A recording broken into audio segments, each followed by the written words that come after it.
Ciao ragazzi, bentornati nel mio canale. Oggi vi spiego lui.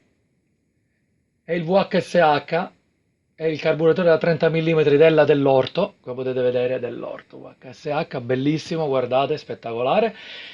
Vi spiegherò un pochettino cosa faccio quando torno a casa dopo aver passato il weekend a girare in pista, anche soltanto la domenica. Vi spiegherò come lo smonto, come lo pulisco e come lo rimonto. Ok, iniziamo subito con lo smontaggio.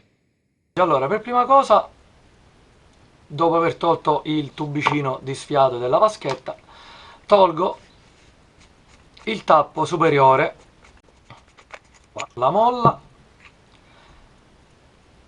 c'è la molla, il tappo, mettiamo qui, e qui c'è lo spillo conico. Adesso non mi ricordo se l'ho messa seconda o terza tacca, poi vi spiegherò, vedremo insieme.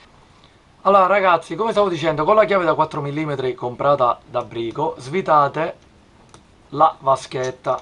La nostra attenzione rispetto a rotelli non è difficile trovarle sempre da prima però.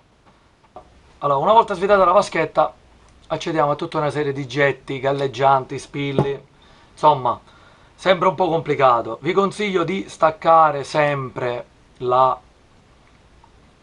guarnizione che è molto fragile, guarda. Già la mia sta partendo, quindi a breve provvederò a prendere un'altra. Ok, l'appoggiamo pure qui.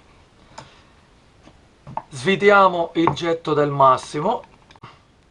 Ok, io è un 178, inquadro l'altra telecamera anche da questa, perché lo accoppiavo con uno spillo conico K98, adesso poi vedremo quale tacco usavo, perché non mi interessava tirare la carburazione, volevo una carburazione standard.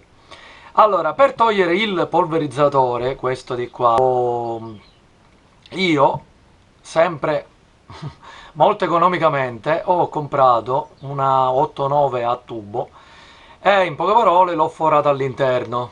Secondo me non si vede, però vi assicuro che è forata all'interno perché doveva entrare dentro.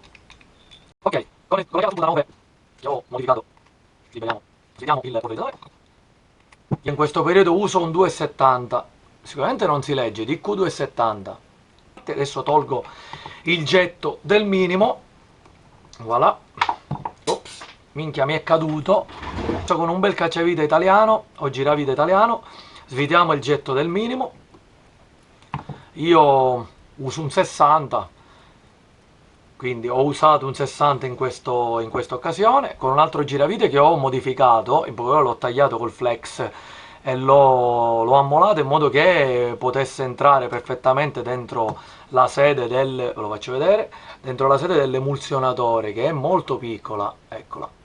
Quindi il calcetto è giusto per la dimensione, e soprattutto fate attenzione perché i getti sono in 8 si sballano facilmente, quindi bisogna sempre fare attenzione. Ok, ho tolto l'emulsione, il getto dell'emulsionatore, io ho usato in questa occasione un 50, lo metto pure qui. Togliamo anche il getto d'avviamento, che è quello standard di questo, quasi mai chiamato questo non c'entra. Ecco, questo è quello standard sempre da 60, che va qui. E adesso, con un po' d'accortezza, togliamo i galleggianti. Ok, con una pinza basta sfilare il perno, l'alberino che lo tiene, e togliamo i galleggianti. Poi con una 12, e quindi possiamo svitare anche il perno del filtrino. Ecco. È sporchissimo, ve l'assicuro. Quindi, una volta smontato tutto ciò, anzi mi sono dimenticato una cosa, non ho smontato ancora la vite dell'aria.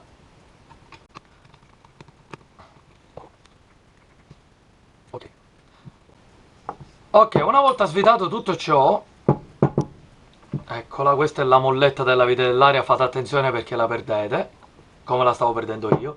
Una volta, dicevo, smontato tutto ciò, bisogna, con un po' d'aria compressa, soffiare, almeno io soffio, tutti i fori che ci sono nel carburatore.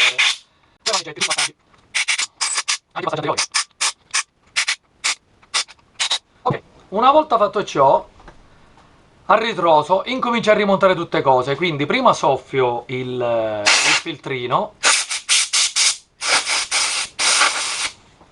ok, e lo vado a rimontare,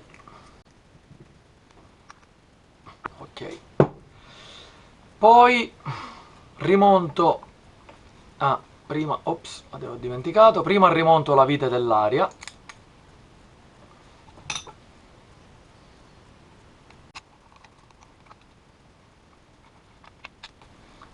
ok, una volta rimontata tutta la vite dell'aria, non la forzata, io arrivo a fine corsa e calcolo mezzo giro, un giro e mezzo e do un altro quarto. Di solito la tengo a un giro e un quarto.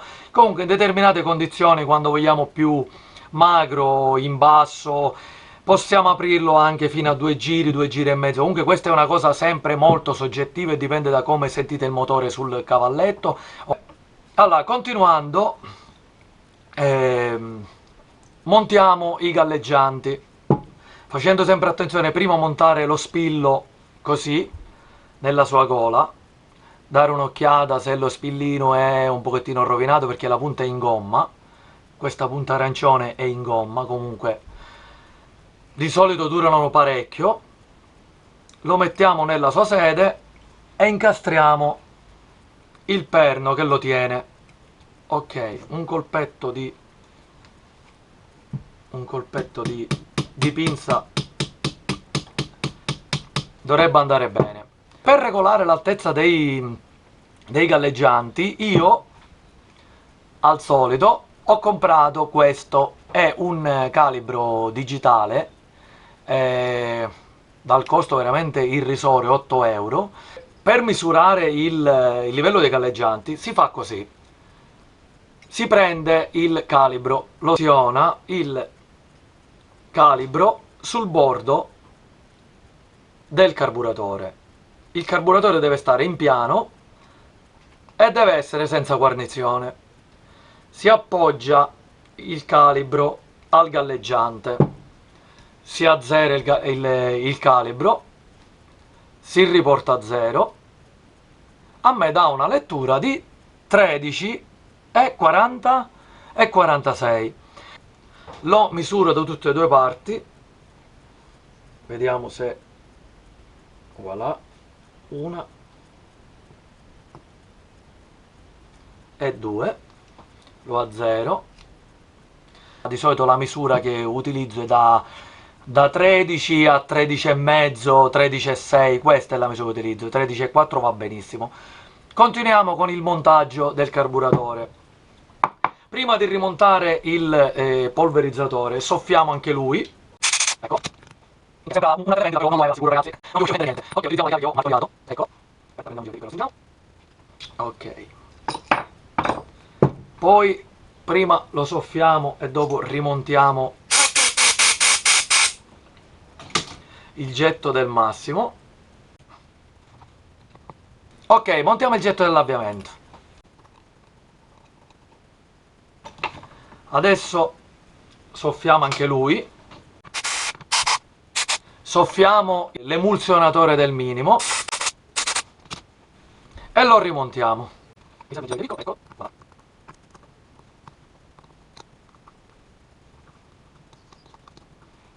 Una volta rimontato l'emulsionatore, adesso possiamo prestarci a rimontare il suo getto del minimo. Facciamo questo.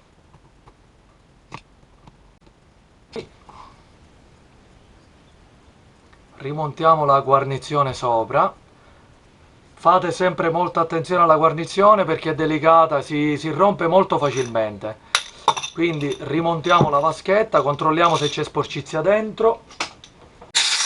Non possiamo soffiare, io per una mia fisica personale risoffio tutte le cose. Ok? Sempre con la chiave 4 mm. Riavvitiamo la scheda senza stringere troppo perché è capitato più di una volta che sì. Il corpo del carburatore è pronto. Adesso andiamo a smontare lo spillo conico. Allora, io a tal proposito ho fatto un bussolotto, l'ho molato intorno, perché questo lo utilizzavo anche per togliere il pozzetto del carburatore della 100, quindi quelli là a membrana, e l'ho ritrovato anche per svitare lo spillo conico. Ecco qui, ok. Ok, uso il nipple, questo di qua, dove va agganciato in questa gola, va agganciato il cavo dell'acceleratore con la molla. Allora, allora, questa è la valvola che io utilizzo una 50, ce ne sono di diverse misure, 50, 60, 65, 70, in poche parole cambia lo smusso anteriore, quindi cambia completamente la risposta al gas e questo dipende molto da che polverizzatore, spillo, diffusore, getto del minimo utilizzate. Io utilizzo un K98, non so se si riesce a leggere la sigla, comunque l'ultima volta andava alla prima tacca. Ok, vi voglio spiegare questa cosa delle tacche. In poche parole, questo, come abbiamo detto poco fa, è il polverizzatore dove va avvitato il getto del massimo. Quando il carburatore è tutto montato, è completamente montato, lo spillo dentro scorre il polverizzatore e va ad otturare il getto del massimo, nonché tutto il passaggio della benzina qui dentro. Quando voi spostate il Siger più in basso, una tacca, una tacca, una tacca, così facendolo proprio in questa maniera con la pinza, con una pinzetta, lo potete sganciare e mettere alla... io sto esagerando, lo metto alla quarta tacca. Ovviamente lo spillo non chiuderà più tutto il getto e il polverizzatore, ma chiuderà una parte, quindi il motore, quando si dice alza sullo spillo, noi facciamo questa operazione, abbassiamo il Siger in modo che lo spillo risulta più alto e va a otturare meno il passaggio della benzina, quindi il motore risulterà più grasso a parità di RPM, di giri motore. Viceversa se lo andiamo ad abbassare, quindi se ci risulta una carburazione grassa possiamo anche un'operazione veloce che si può fare in pista proprio in 2 minuti è sviti il tappo, togli via lo spillo, abbassi di una tacca, chiudi dentro e vai via. Rimontiamo il nipple che tiene a dire verità non so come si chiama, nipple noder, vabbè io lo chiamo così, me ne frego, che tiene il cavo dell'acceleratore, lo riavvitiamo con forza, non tantissima, mettiamo la molla, non so sinceramente se la parte nottone va verso la valvola o al contrario, io sinceramente non me ne faccio un problema perché in qualsiasi posizione funziona ugualmente, quindi me ne sono strafregato. Rimetto il tappo ed il gioco è fatto, il carburatore è perfettamente pulito. Ok ragazzi, se vi è piaciuto il video mi raccomando lasciatemi un like sotto, iscrivetevi al canale, potete seguirmi su Instagram, iscrivervi alla pagina di Facebook e chiedetemi tutto quello che volete, sarò lietissimo di rispondervi. Ciao e grazie!